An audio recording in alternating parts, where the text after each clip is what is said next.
Thank you, Daniel. We'll spend some time on social media and you'll find there are lots of nasty people out there ready to give you a hard time. Nobody wants to be the victim of cyberbullying and trolls, and now the government's had enough too, so they've given Netsafe the job of investigating and pursuing complaints. Their new hotline has been open only one day, and it's already received nearly 100 calls. Netsafe CEO Martin Cocker, good morning. Good morning. Were you surprised to get so many calls on your first day?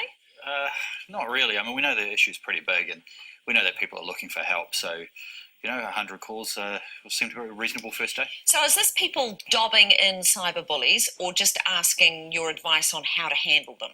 Yeah, a bit of both. Well, less of the dobbing in. So people asking for assistance on the harassment that they're facing, and or just looking for advice on how somebody else could handle it. So who's most at harm from online abuse? Well, everybody basically struggles in this way. So 1 in 10 New Zealand adults say that they face some sort of online abuse, and 1 in 5 Kiwi youth. So it's an issue. 1 in 5? Yeah, of youth. Yeah, it affects pretty much everybody in their lifetime. God, that's incredible. And who are the sorts of people who are picking on them? I mean, is it strangers? Is it friends and acquaintances?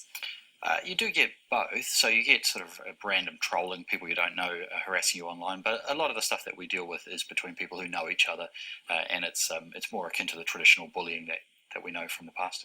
So what sort of powers have you been given to intervene? Yeah, we've got the responsibility to assess and investigate, and then to try to assist people to come to a resolution. And we don't have any really strong enforcement powers or anything like that, but we do help people access the online options that are available from the industry, and then we'll also talk to the different parties to a dispute and try to get a resolution between them. Okay, so what are some of the tips that you would give people who feel that they're the victims of cyberbullies?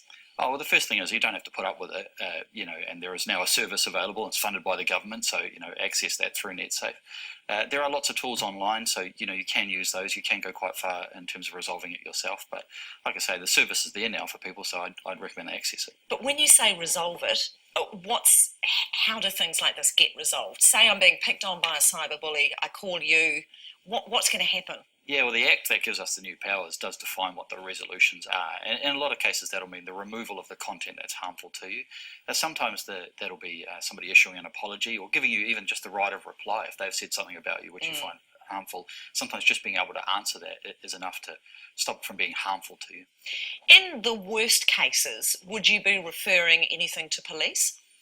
Yeah, absolutely. The Act also gave the police some extended powers, and so there is a criminal offence of harming people online, and that has been used in the last year over 80 times.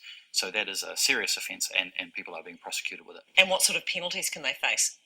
They can face jail time, I think 2 years, and there's also some significant financial fines as well, $50,000 for an individual. But the message is you don't have to put up with it. You don't have to put up with it. Call Netsafe. There's a free phone line, 0508 Netsafe, or look us up on the internet, netsafe.org.nz. Fantastic, Martin Cocker. Thank you for the valuable work that you're doing. Thank you.